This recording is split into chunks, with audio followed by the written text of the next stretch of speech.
So, Marc Brackett, who is a PhD, I guess I could just call you doctor if I wanted to. He's with me today. He's the founder and director of the Yale Center for Emotional Intelligence. He's the author of Permission to Feel, which is just an extraordinary book. You're the co creator of Ruler, which is used in schools to help kids be more able to easily access and know what they're feeling. And of course, you've also created an Apple winning app. Like you just won this award, right? From Apple, like, We did. It's me. It's not I, it's we, but yes. My and team your team. Yeah. And it's called How We Feel, the app. called How We Feel. Yeah. Which I'm going to download today. When we're done, I'm downloading the How It's We going to Feel app. change your life. Well, this is what I want to know from you. Has your life changed since you went from sort of being an academic in emotional intelligence, but an academic nonetheless to sort of like a personality where you're one of the now go-tos for this conversation about feelings? It's funny you asked that because um, I'm working with a coach about this aspect of my life, and the it's one of the issues that comes up for me all the time. Is we all have different personas, right? I'm Mark the husband. I'm Mark the professor. I'm Mark the presenter. And sometimes these roles are all kind of working together, and sometimes they are conflict with each other. Yeah. But I would say for me, just because I do a lot of public speaking about this stuff, it's become more important to me to live the work. Yeah. It's like kind of my accountability to myself and family um, is greater than it's ever been. I get that. And when we first met, the book had just come out Yeah, and I read it and I was blown away by it. thank you. Still am. I often think back to things that I've learned from paying attention to you and your teachings as a way to check in with myself, going through all sorts of emotional stuff all the time with my kids, whatever it might be, losing my father, Yeah, being now parentless. And so, but what's been so neat is to watch the rest of the world kind of wake up to what you've been doing and realize that it's our greatest currency is our ability to connect with one another and to correct. have that emotional accessibility and openness and vulnerability. And so it's interesting to me that you would have to have a coach to sort of live the life or find a way to make it all sort of be cohesive for you because Yeah, from the because outside looking in, leadership yeah, is lonely, yeah, right? yeah, And so it's I have to be mindful of the things I say because people believe them. yeah, right. And so, I'm like really, and so many, I think, people who are in my position and maybe, much more popular than I am, let's say, um, they are not necessarily responsible socially, in my opinion, Mm-mm. about the advice they give, Mm-hmm. because, everybody has an opinion, but, I'm a scientist and I have to live by the fact that I don't want to be promoting Mark's ideas. I Right. want to be promoting ideas, where research has shown um, those ideas have been effective. But then I think you can also live them and then you have the anecdotal evidence too. So Yes, yes, the science matters, of the course, because stories are that's who good. you I are. like the storytelling, but the Yeah. storytelling is in the service of of the evidence-based advice. Right. Right. Which is distilled down to what? How would you distill down sort of what your overarching sort of lessons or mission are Sure. when it comes to emotions? So our center at Yale, the Center for Emotional Intelligence, has a vision, which is to use the power of emotions to create a healthier, more equitable, innovative, and compassionate society. Mm. So that kind of that vision guides the writing I do. It guides the curriculum that our center creates. It guides the change we want to make in the world. Yeah. Because the assertion is when we are emotionally available and aware, when we understand what we're feeling, then we can engage with one another in a better way. Yeah. So like in my book, I have this one chapter. It's called Emotions or Information. Yeah. And it's the one chapter in my book that has the most scholarly references. It has 800 just research papers because, there's a lot of naysayers. There's a lot of people who, feelings, you leave them at the door. They're only, behind, the closed doors at home. And I'm like, but wait a minute. Like, I was a kid who had feelings all day long in school. Yeah. I'm an adult who has feelings all day long at work. Same. Um, and so what we know, and what I kind of push people to think more deeply about, that emotions are the drivers of attention. Mm-hmm. They're the drivers of um, decision making. They're the drivers of relationships. They're the drivers of our mental health. And they're the drivers of our creativity and our everyday kind of success and performance. And that's a Yeah. lot, you know? Yeah. And they could turn on a dime. Well, they do. They're ephemeral, as we like to use in the Y- fancy words. They're like today, it's a rainy day where I live, and tomorrow it'll be a sunny day. But it Uh, is, but they're so ephemeral, Mark, that I will wake up like in the grieving process, like I'll wake up in the morning gutted. I wake up in the morning and that's when I cry the most. And historically, that is my body chemistry. Like mhm, anxiety and sadness come out first thing in the morning. I think it has something to do with the fact that I know I have to face a whole day. Like I'm like, I really have to do this whole day thing. mhm. And then it all comes out. And then I could be so fine during the day that I almost can't even understand I'm so fine during the Well, you're day probably busy. You're probably busy and distracted. until I'm not. And then I fall apart again. And so I've learned through that kind of thing Well, how we're going to ephemeral. help you Yeah. not fall apart. You don't have to fall apart. So the thing about feelings, I mean, I have learned that exercise is really, really helpful Correct. for my Definitely. emotional life. So talk about that, the science behind exercise and emotions, because I just practice it, but I know there's real science-based stuff. Yeah. So, like, so I made the point, right? That well, I didn't make this point, but I'm going to make it now, Yeah, is that everybody has permission to have their feelings. sure. There are no bad emotions. Like maybe it stinks to feel anxious in the mornings, but that's how you feel. And, I'm not going to say don't feel that way because that's not empathic or compassionate. I'm going to ask you to think critically about why you're feeling that way and is it helpful or unhelpful? And if it's not helpful, what we can do to support you in decreasing it. But it's never going to go away. It's so funny, I've been thinking about this lately because, I had trauma in my childhood and a lot of Yeah. fear and shame. And, I have a PhD, I'm a full professor, I have a fifth degree black belt, and I'm still afraid of my shadow. Sure. That's okay. That's going to stay with you. Like you just said, that might stay with you forever. Yeah, I have a different relationship to it now, though. Right. And so, like, I'm like, Mark, you actually do have a fifth degree black belt, so you can protect yourself. Yes. Right. Right. Right. Mark, you actually do have a PhD. You actually have written all these. You actually are knowledgeable. Oh, yeah, you're right. I am.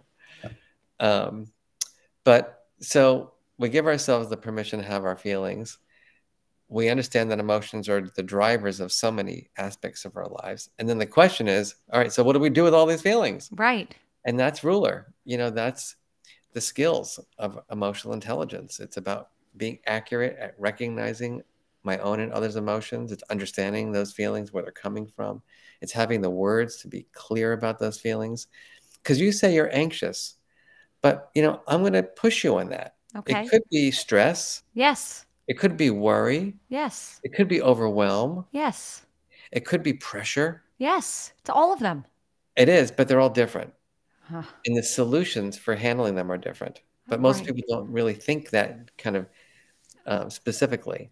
And then there's the expression of emotion. And then finally, the one that you're really coming at now is the regulation, the strategies. Yeah. That the regulation thing is something that as an adult and specifically at this age where I don't have my hormones regulated as well as maybe they will be in 5 or 10 years. At 52, they're like, it's just everywhere. But so the regulating the emotions is hard. And that's where I said it's very much my practice to make sure I move my body Yeah. a lot because Yeah. that, I don't know, it does something with cortisol. It takes away, I say the very science-based word, it takes away the ish, the extra ish that Yeah. I have.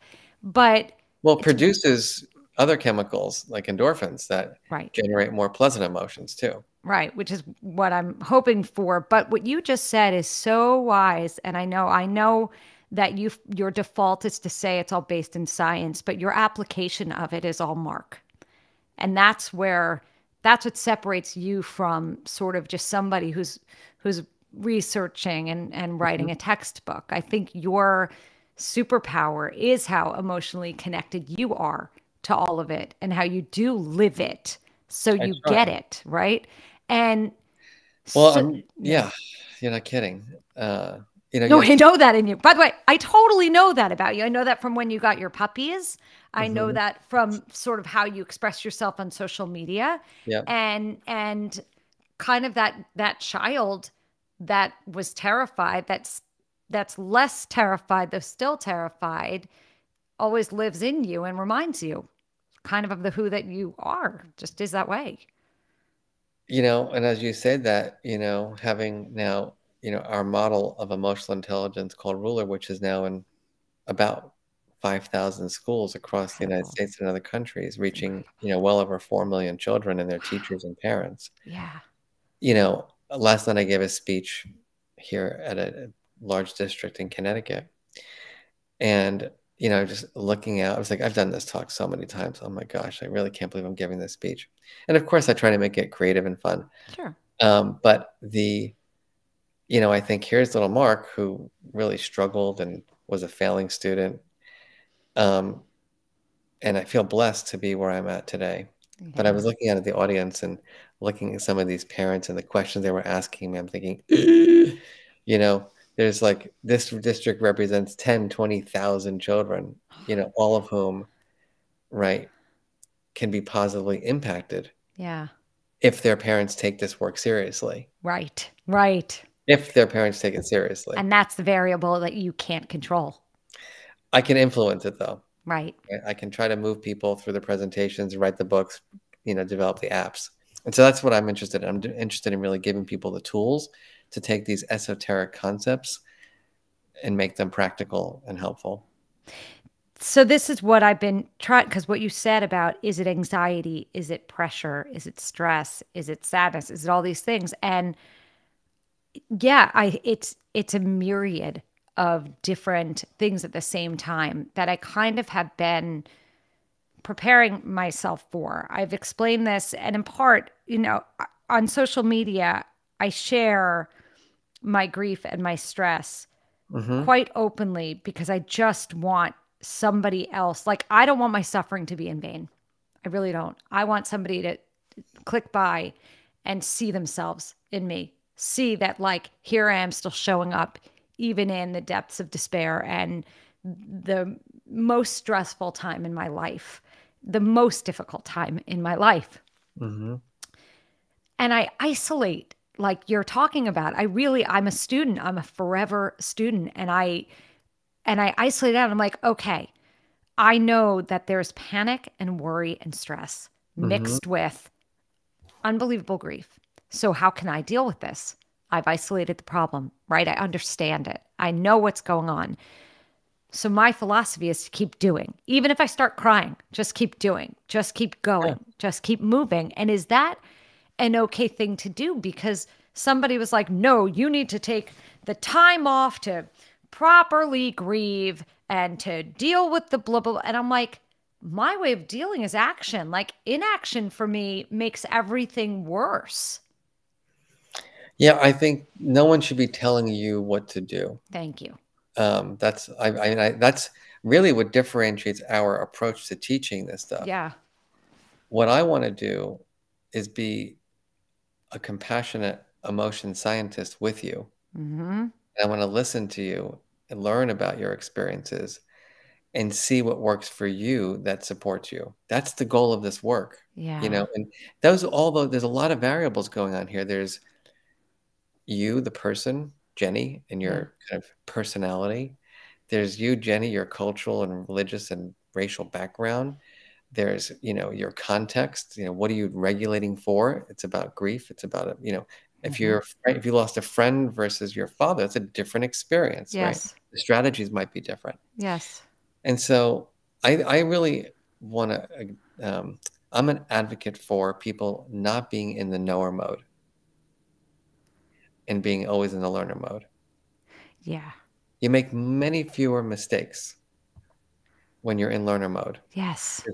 You just don't. You're not the one that's coming as the sage or the knowledge. Right. Right. Yeah. And that's how I live Well, my, it I works for mean, you. I'm so great. That's how I live my life now. But it is how I live my life because I do believe, and this is probably cultural too, and you might relate, there is that feeling of the minute that you think you know it all, you realize you don't know anything. So I'd Yeah, rather I mean, just I learn. joke about that. I've been a professor now for 20 something years, and I think about the first few classes I taught, like where I was like the expert on, Oh, psychoanalysis. I'm like, oh my God, if anybody were to leave that class for videotape, I'd be so embarrassed. cringe, cringe, cringe, cringe, and cringe. Yeah. Yeah, no, but you're right.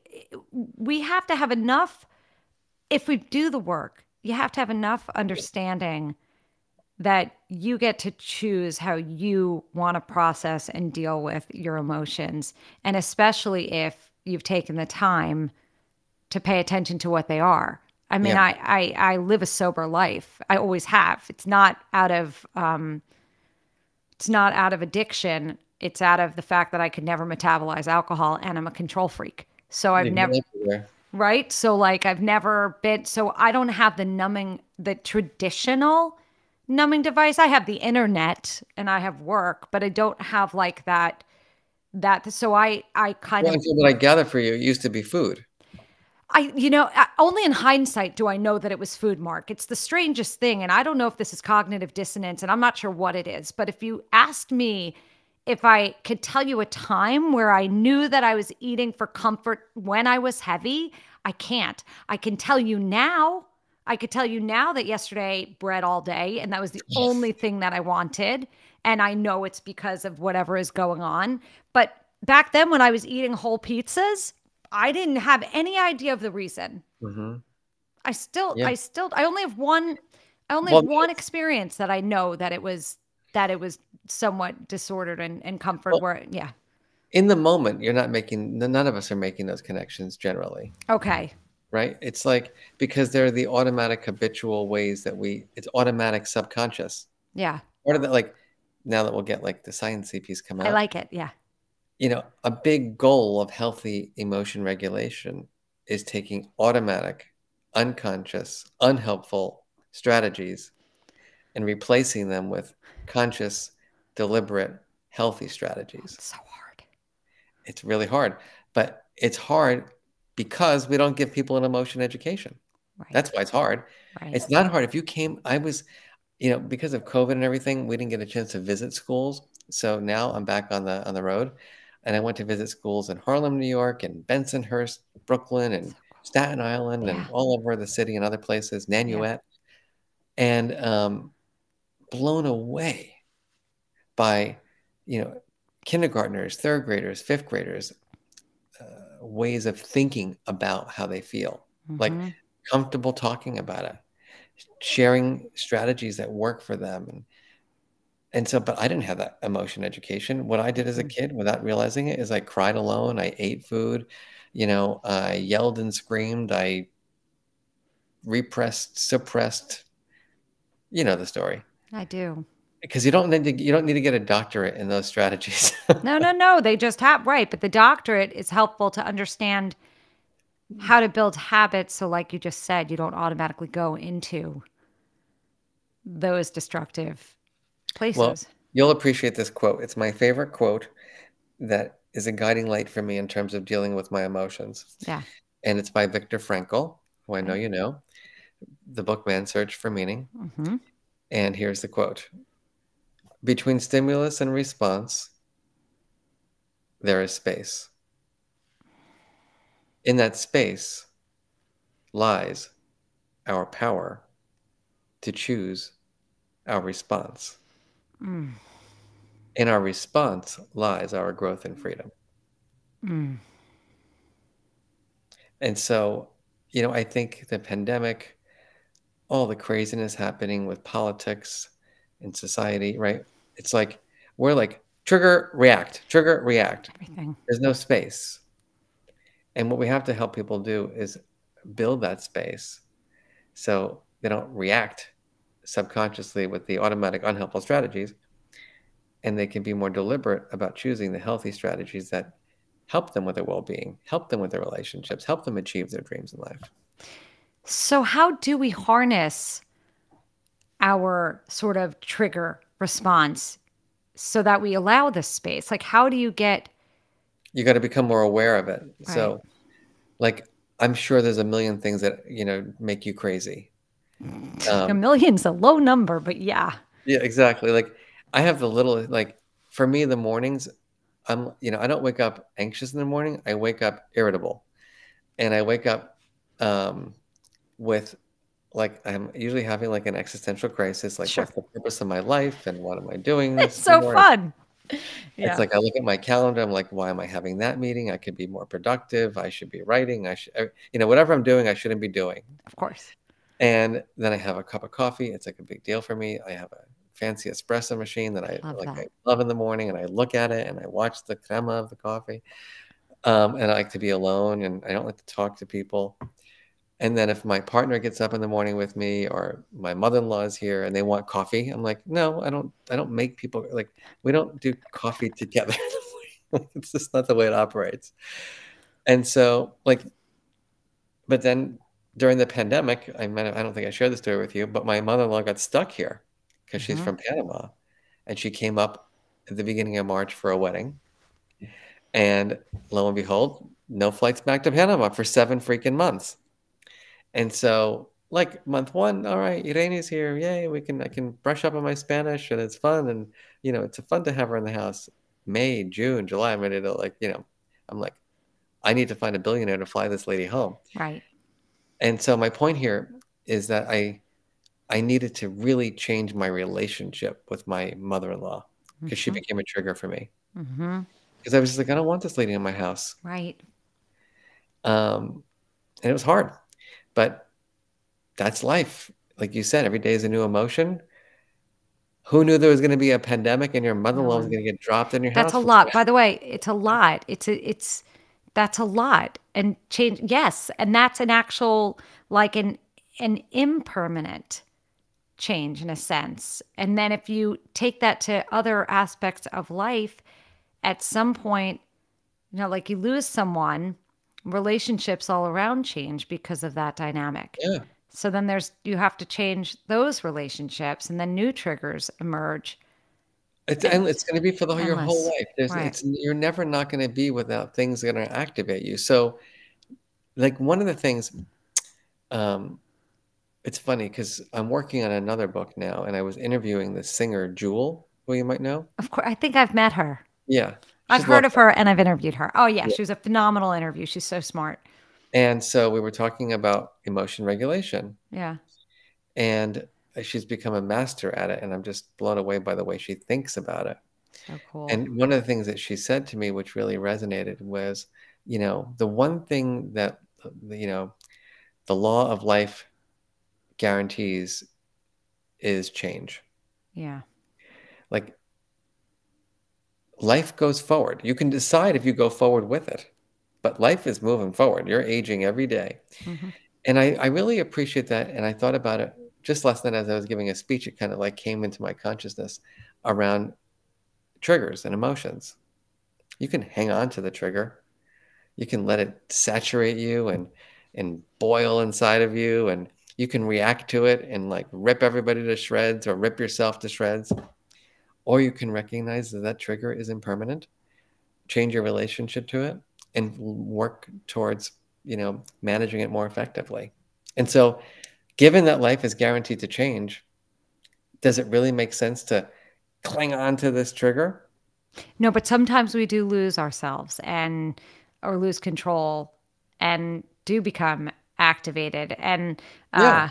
I've had, and by the way, my husband is just like Julie. He's been telling me this forever, that the only guarantee is that everything will change. Things will always keep changing and changing and just the minute you rely on one thing, it changes. Yep. So I'm going to tell him that he's smart again because I like to remind my husband. It's But good. no, Relation. it's yeah, it's good, and I like him to feel good anyway because he's my husband. Yeah. But I lost my cool recently with somebody, and it was after the loss of my father, and it's a complicated relationship dynamic, and I lost it. I said a Yeah. lot of stuff that I hadn't said before, that I had to say in order, I felt like I had to say it. I know I should have more regret than I do, Mark. I should. And But you don't. I have a regret. I have regret that I caused some harm. Hmm. I don't have regret that I got the words out I needed to say. Yeah. I mean, with permission to feel comes permission to fail. Right. But Right. also Right. the permission to apologize And I and did. And I did. And I did. And I, yes. And I know where give I and went repair. wrong. Right. And so everybody's going to make mistakes, and we have to give people, that space.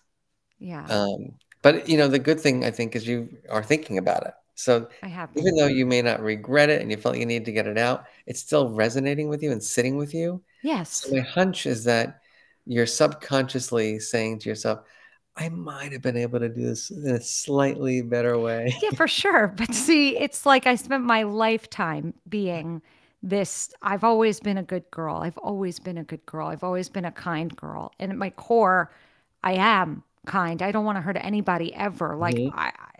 that's just that's how I'm wired. Yeah, good. Except I Yeah. got that feeling in your belly, and maybe it's because I've spent my life this way, that at 52 all of a sudden I felt like I could say something without consequences. Hmm.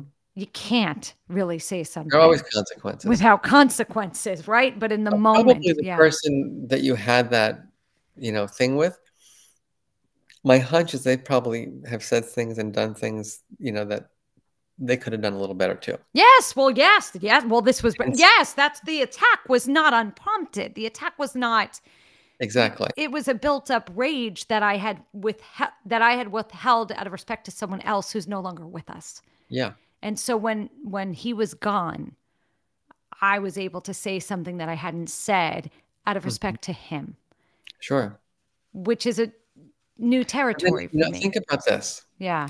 that so what we're, going back to the science of emotion regulation, Yes. right? This is happening, like, after the fact, right? Yeah.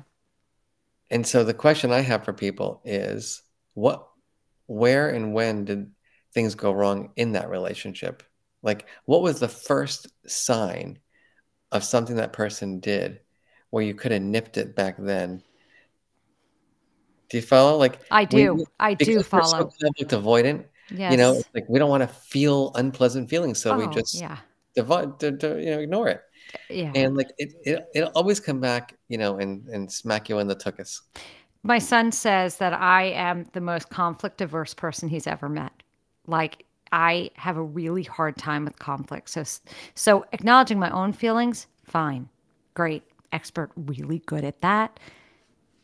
Dealing with other people and maybe upsetting them even when they've done wrong is so difficult for me to speak up. And it's like my life's journey. We all have that thing, that cross to Uh-huh. bear. I think that's mine. I think standing up for myself with any sort of confidence and not worrying about upsetting somebody else. But again, So I'm gonna just hard. go back to the fact of education, like, we're not Yeah. taught this stuff. Like, what did and you had, a different childhood than I had. I Hmm. had 2 parents who loved me, period. My Right. mother I actually, as you know, I was abused as a kid, I do. and, I had a really hard time with my mother when I was a child and even as a young adult. And then literally 2 weeks ago, I moved and I was going through boxes and I found a box of letters and a bunch of newspaper clippings from 1981 or 1979 when I disclosed my abuse, and it was in the public newspapers. Mm. And I found letters that my mother wrote to the local judge about my situation and how there was no justice from her son because the man who was, you know, Abusing you. abusing me wasn't getting arrested. And it took a year and a half for this person to actually get arrested and go to jail. And I had to live on the street, Yeah. driving by, coming home from school every day past this Oh, person's house. And I don't want to get distracted by that. But,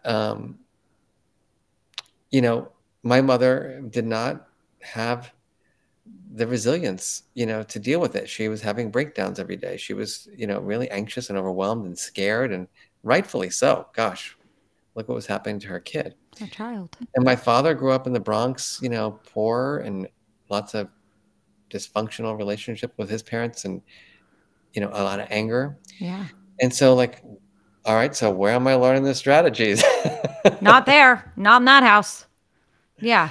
And even though they love me. So like, I want to just say like, people always say, but love is all that matters. I'm like, No, no, it's not. Oh God, no, it's not. Oh it's my not love is all you gosh. need. It's a good song. What about the But fact that but what you're talking about is actually so relevant for so many people who clearly they're sort of, and I don't believe in the hierarchy of pain. I don't do that. Everybody has their trauma and yes. their pain.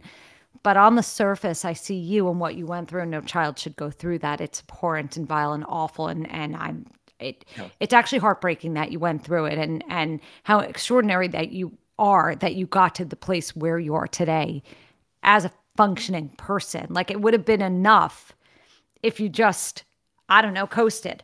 But with everything you've done, it really is a testament to the who that you are and to your constitution.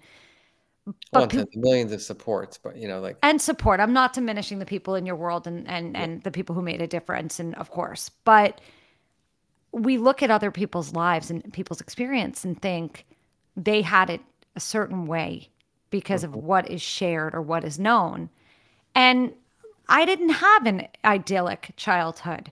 There were things about my childhood that were idyllic and fun. Or if you look now, my father was a little bit famous. And so there's a Mhm. lot of chatter Yeah, about my upbringing.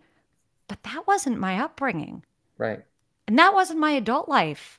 And I'm reading things that are a full disconnect from what I know my real life and real experience to be with this man Mhm.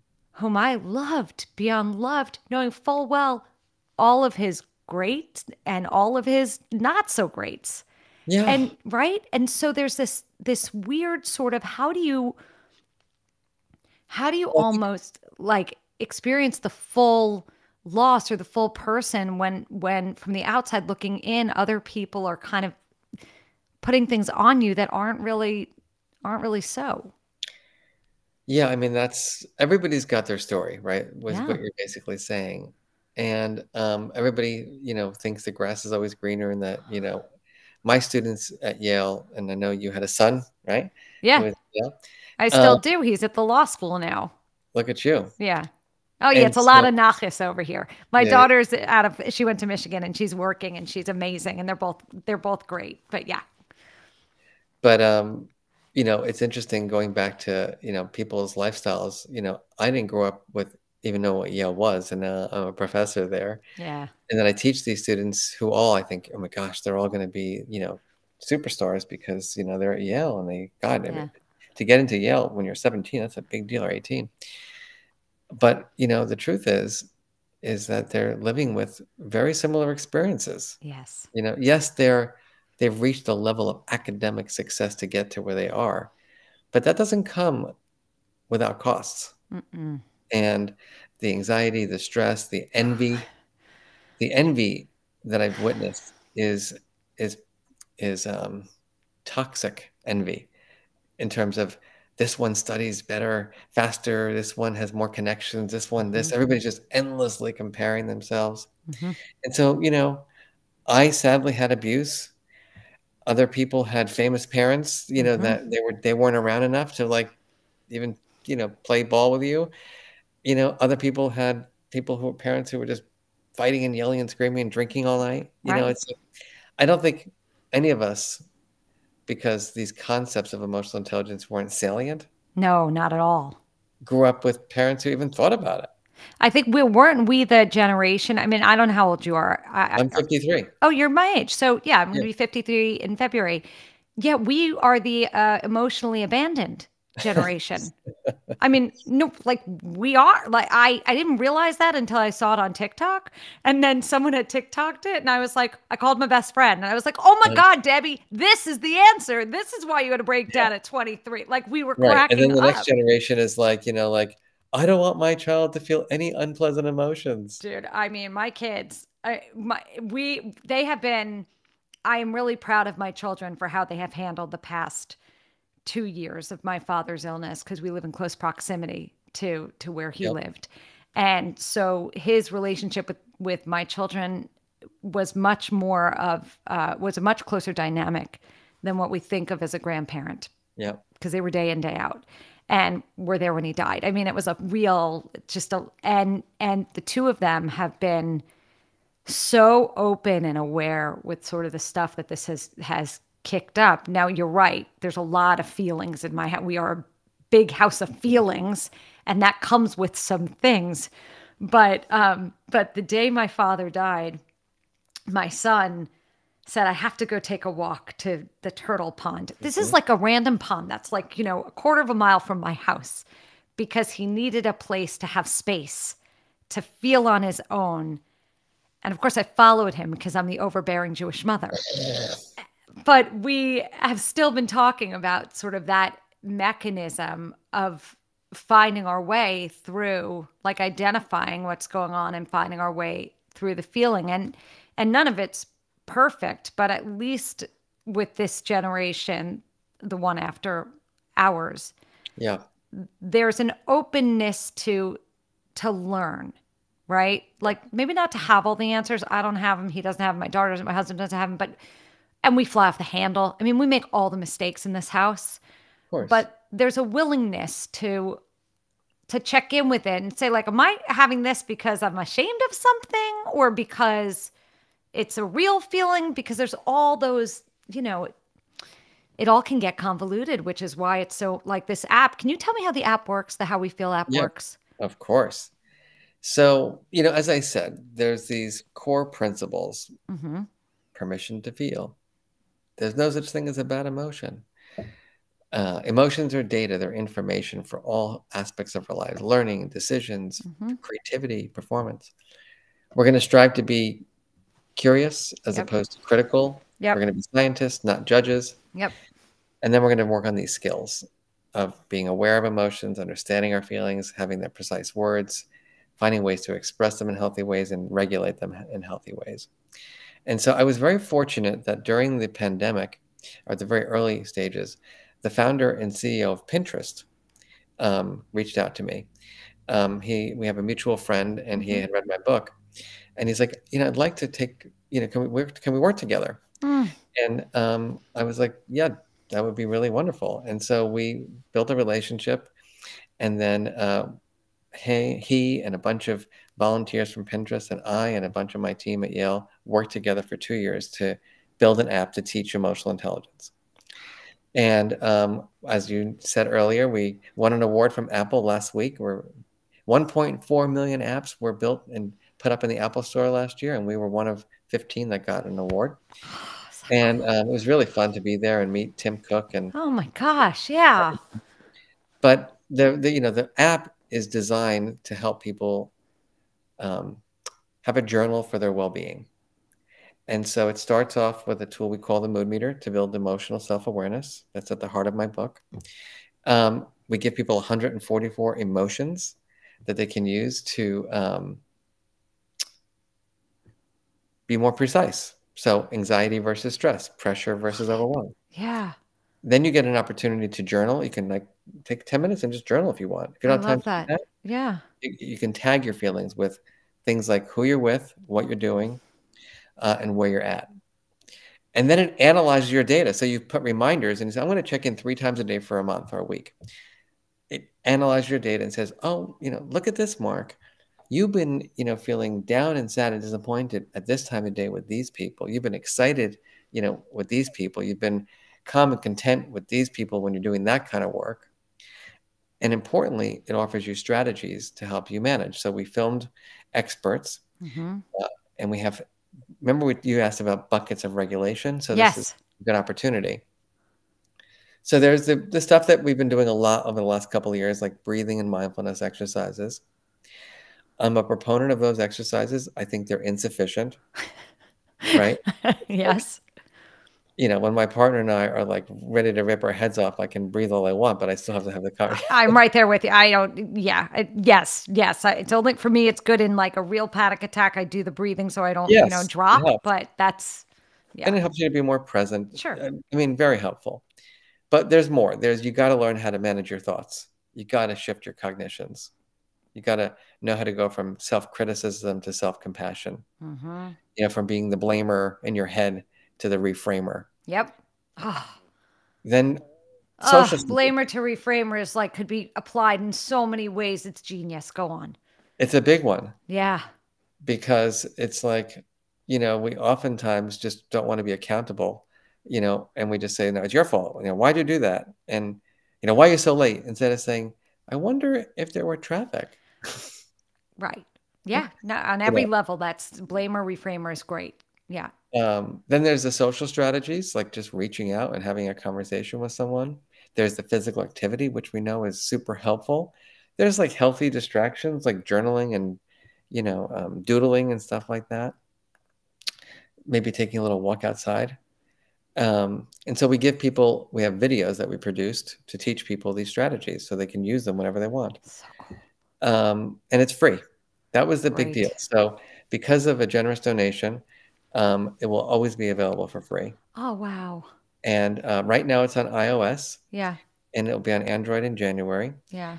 And we're going to translate into multiple languages and make it available forever for free. It's called How We Feel, and the Yeah. social is at HWF. Yep. So people can find that, and if they follow Yeah. you anyway at Marc Brackett, they can find it right through your feed. But I think that is so important and so helpful, and sort of all the conversations about this are so important because whether we're in our homes because of a pandemic or because so many of us are comfortable in a virtual life. I mean, I'm a shut-in and have been. I was built for the pandemic. I was built for this. I like my Yep. home. I like my space. I like my alone time with the people I love. Like I talked to one of my friends that she and I would be great going to a spa together because we'd parallel play the whole time. I Mhm. I don't need much engagement. I just like to know that you're right there, kind of Uh-huh. thing. So we need a way to check in, I think, on our own because some of us It's do. helpful. Yeah, And importantly, I think one of the things that we hear from people, we've got like we have over 250,000 users already. incredible. And we're going to keep building it, and hopefully this will help too. Thank you. Um, is that, oftentimes, like, you really only think about how you're feeling when you're in extremes. Mm, Like when you wake up and you're like, I'm anxious. hmm Or like, someone surprises you and you're like, oh my God, you're here. But we don't really think about how we're feeling throughout the day. And what we do is encourage people to set reminders, because then you start realizing, actually, when I was working on my podcast, I was actually in a really great mood. hmm And when I was, cooking dinner, actually, it was really in a really pleasant place when I was cooking. And you start realizing that your emotional life is richer than you think it is.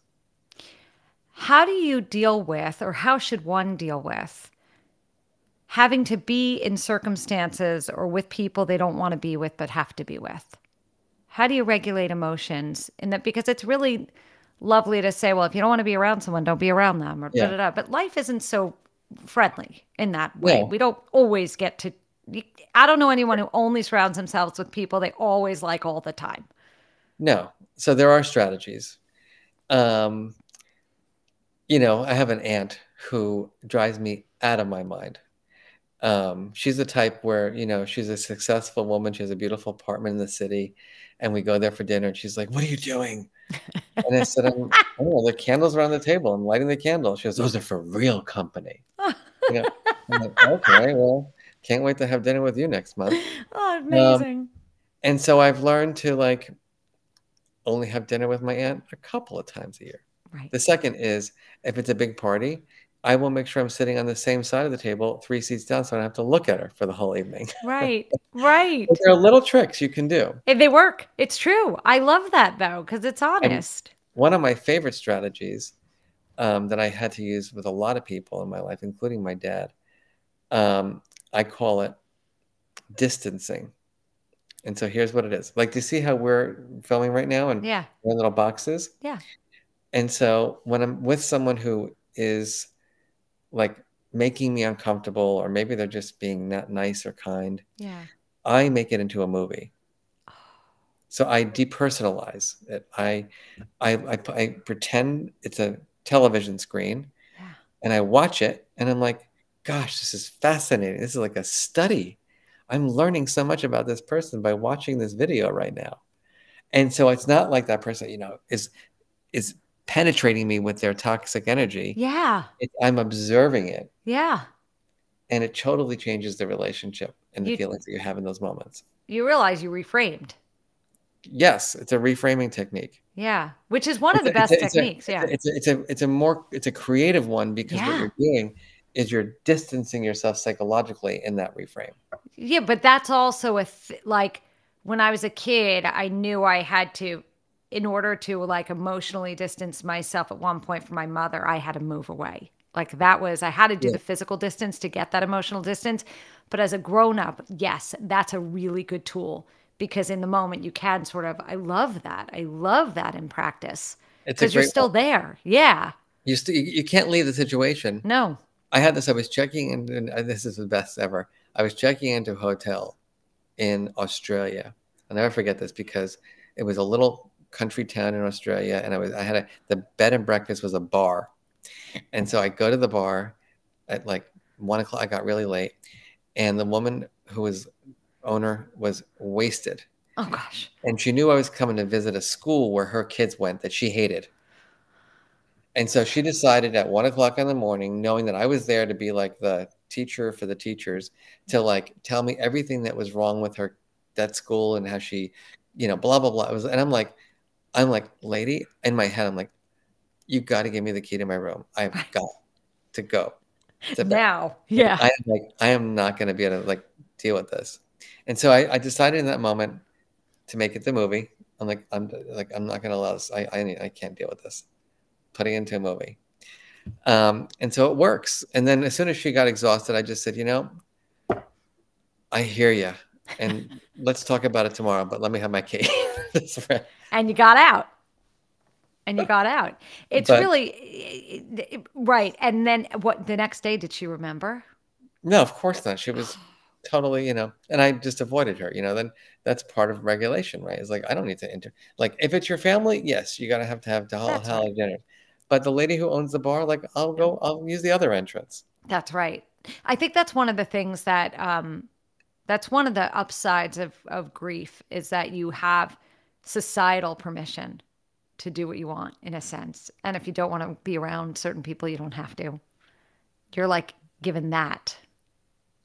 Yeah, one of the things that you're making me think about, though, and it's the complicated piece about healthy regulation, is that I think every once in a while, you have to just check in with yourself and ask yourself, is how I'm dealing with this feeling helpful or unhelpful? And I think some people, probably start realizing that maybe I need a different strategy. Mm-hmm. Maybe the avoidance is actually a signal that something else is going on that I need to deal with. And so anyway, I just thought of that because I think we want to give permission to feel. We want to help people grieve in the way that they think is beneficial to them. But Mm-hmm. we need to be observers, right? Oh, yeah. Oh, gosh, yeah. No, and I think I'm a big proponent of finding support and help and counseling and either friends or licensed professionals, or Correct. if you are someone who's religious, someone in your clergy, whatever it might be that's going to offer you support. I had a rabbi on the podcast the other day, and we spoke first off line Hmm. to sort of go through some things, and then referenced it because yeah, I have to reach out for help because I know that if I am unregulated, how am I going to then effectively take care of my husband and my children and Yeah. if I can't and my siblings and whomever, if I can't take care of myself. But we have to make that really clear. I tell you, I went to a school recently, young children. It was a kindergartner, and I was doing it was a brand new school. They hadn't been trained yet. Yeah. And this literally 5-year-old in kindergarten, I was asking him about like, how's he feeling? Yeah. And we went into this kind of dialogue, and he said to me, I don't like to talk about my feelings. Oh. And I said, well, tell me why. And I couldn't believe he was very sophisticated about it. He goes, well, I don't want to bother people. Oh, And sweet I'm pea. thinking, 5 years old has already been taught to suppress. Not cool. And so, like, I need to make sure that he, as he grows up, his go-to is not isolation, suppression, repression. Right. And I think that we have a society, that for boys in particular, Yeah. right, is like, it's not cool. It's feminine. It's not masculine. It's too vulnerable to share how you're feeling. And Yeah. people suffer. And by the way, it's same It's for the, terrible. By the way, it's the toxic masculinity. It's this whole thing of somehow it's tied to um, gender norms and right. sexuality, and it's actually absurd and offensive and not okay. So it's good that you're doing the work because it's just, yeah, it's not okay. It's just not Nobody wants okay. to be in a relationship in the end with someone who's emotionally vacant. No, it's the loneliest place to be. I mean, Exactly. you can't. Yeah, I agree with you. Look. I think we're pretty darn aligned, which is, I mean, the work that you do really does speak to me, Mark, because again, that generation of being emotionally abandoned, I am a big believer that becomes people's superpowers when they can tap into what they're feeling and use it for good, someone else's their own. I mean, it's just societally, I think it's as important as everything else, if not more. Smarts without emotional availability and understanding are somewhat useless and scary. I couldn't agree more. I always, in my classes that I teach, I always ask people, imagine life, imagine relationships with people like who have no emotions. Ugh. Yeah, it's like it's what makes us human. Yeah. Well, and we all come across these people who are extremely suppressed, and it's like I want to run. Like I really like I want to run because they terrify me. That Yes, it's why we have to be super careful with all the work in artificial intelligence. I agree with. Yeah, it's agree because if there's no heart, because you can't really duplicate the human. You could try as It's much as you want to duplicate the human experience, but you yeah. can't. I mean, you can't. You are amazing, and Well, thank you. I appreciate you inviting me onto your podcast. well, I'm a fan. I mean, I'm a fan. That's just how it Yeah. is. I'm a fan. And please get Permission to Feel if you don't have it already. That book is really, read it, take the time to read it cover to cover. It's really special. Follow Marc Brackett on Instagram. Get How We Feel, the app, and check out Ruler as well, because even though it's for schools, I think it's for the inner child in all of us adults too. You can only benefit from learning what you're feeling. And yeah, you can follow me at just Jenny Hutt on Instagram and TikTok Jenny Hutt and Twitter Jenny Hutt. And if you like this podcast, please rate it, download it, share, because got to do those things. Mark, thank you for being on. Thank you, Jenny. Good to see you. All right, I'll talk to you guys tomorrow.